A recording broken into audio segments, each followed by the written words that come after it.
texto chama-se Silêncios e Palavras.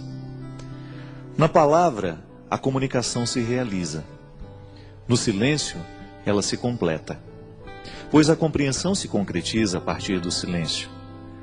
Há poder em ambos e a sabedoria é usar bem esses dois tempos da comunicação.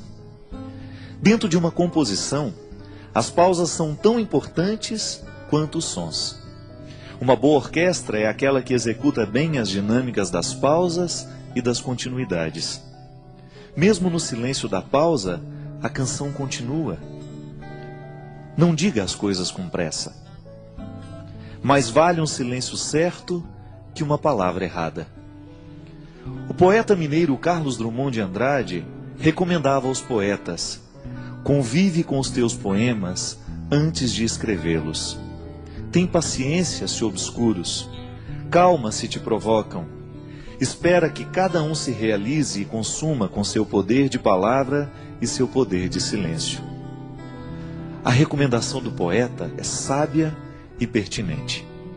Um poema só é bom, se maturado na sementeira do silêncio. Antes de se tornar palavra, a poesia é experiência de vida silenciosa. Os artistas sabem disso, e nós precisamos aprender. Demora naquilo que você precisa dizer. Livre-se da pressa de querer dar ordens ao mundo. É mais fácil a gente se arrepender de uma palavra dita do que de um silêncio. Palavra errada na hora errada pode se transformar em ferida naquele que ouviu, também naquele que disse. Há muitos momentos da vida em que o silêncio é a resposta mais sábia que nós podemos dar a alguém. Na pressa de falar, corremos o risco de dizer o que não queremos. E diante de tudo o que foi dito, nem sempre temos a possibilidade de consertar o erro. Palavras erradas costumam machucar para o resto da vida. Já os silêncios certos, esses possuem o dom de consertar. Por isso, prepara bem a palavra que será dita. Palavras apressadas não combinam com sabedoria.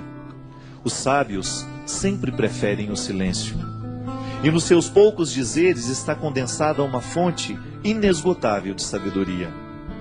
Não caia na tentação do discurso banal, da explicação simplória. Queira a profundidade da fala que nos pede calma. Calma para dizer, calma para ouvir. Uma regra interessante para que tenhamos uma boa compreensão de um texto é justamente a calma. Só assim podemos adentrar nos significados que o autor quis sugerir e, consequentemente, mergulhar no mistério do seu texto. Leituras apressadas podem fomentar equívocos. E equívoco é uma espécie de desentendimento entre o que escreve e aquele que lê. É uma forma de obstáculo para a compreensão da linguagem. Na comunicação verbal cotidiana, isso sempre acontece. Dizemos e não somos compreendidos. Diante do impasse, duas realidades são possíveis: ou alguém disse com pressa, ou alguém escutou sem atenção. Dizer e ouvir requerem silêncio. Só diz bem aquele que pensou antes no que iria dizer, e ouve melhor aquele que se calou para escutar. A regra é simples, mas exigente.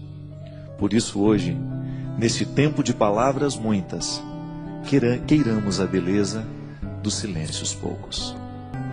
Eu sei que muitas vezes nós somos vítimas das palavras malditas. Não são poucas as vezes em que palavras malditas chegam até os nossos ouvidos. Uma palavra pode ser maldita por causa do conteúdo que ela tem, ou então por causa da forma. Hoje eu estava lendo um texto, coincidentemente, falando da música das palavras. E o escritor estava dizendo que para cada palavra há uma música diferente que nós podemos colocar nela. De maneira que você pode dizer uma coisa muito dura a alguém, mas você colocar uma música que faça bem ao ouvido de quem escuta. Então a pessoa escuta aquela palavra dura, mas com uma música bonita. Talvez tenha sido isso que Jesus soube fazer o tempo todo. Jesus dizia coisas muito duras, mas a música das palavras de Jesus era extremamente sedutora. Porque ele sabia muito bem que não adiantava dizer as coisas sem musicalidade. Não adianta nada a gente dizer as coisas com braveza. Não. A gente será muito mais bem entendido se a gente buscar uma música suave para colocar a palavra dura. Você experimenta isso na sua vida todos os dias.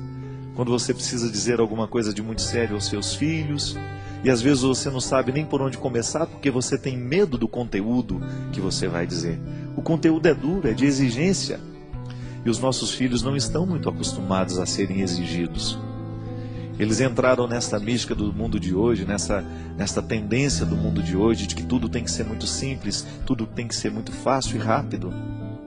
E educar os filhos muitas vezes requer um discurso duro, exigente. Então você vai descobrir junto de Jesus que é possível dizer coisas duras com musicalidades atraentes.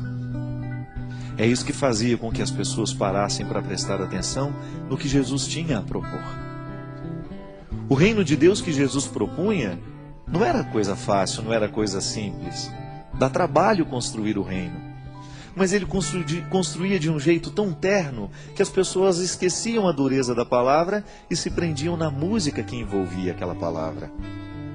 Por isso o seguimento acontecia com tanta intensidade, por causa da música que estava revestindo tudo aquilo que ele dizia.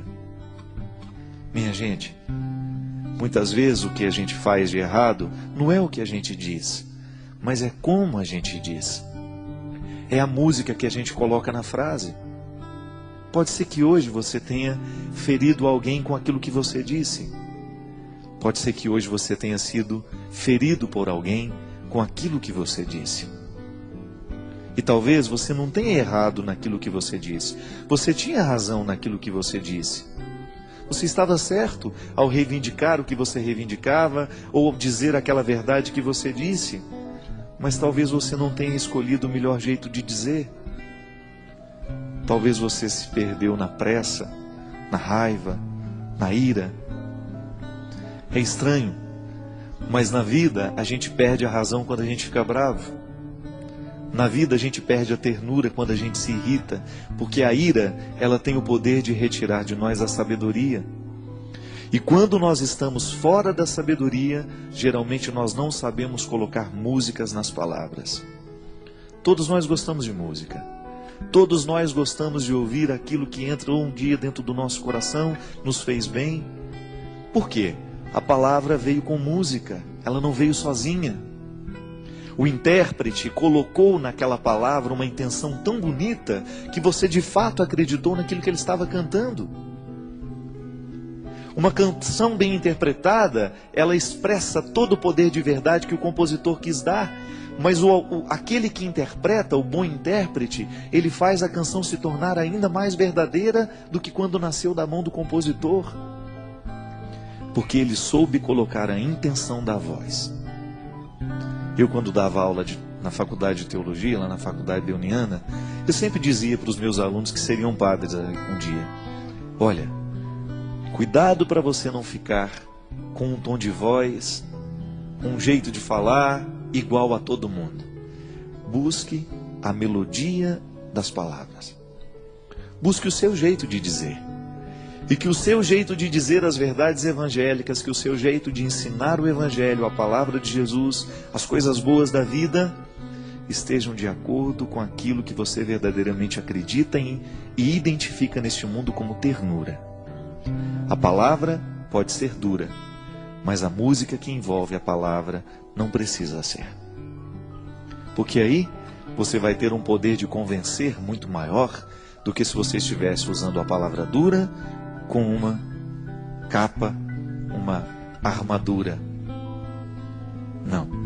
Todos nós temos medo de armadura, porque ela nos recorda a guerra. E às vezes, ao invés de colocar melodia, música na nossa palavra, a gente coloca armadura. E aí a gente assusta aquele que nos escuta, a gente machuca aquele que nos escutou.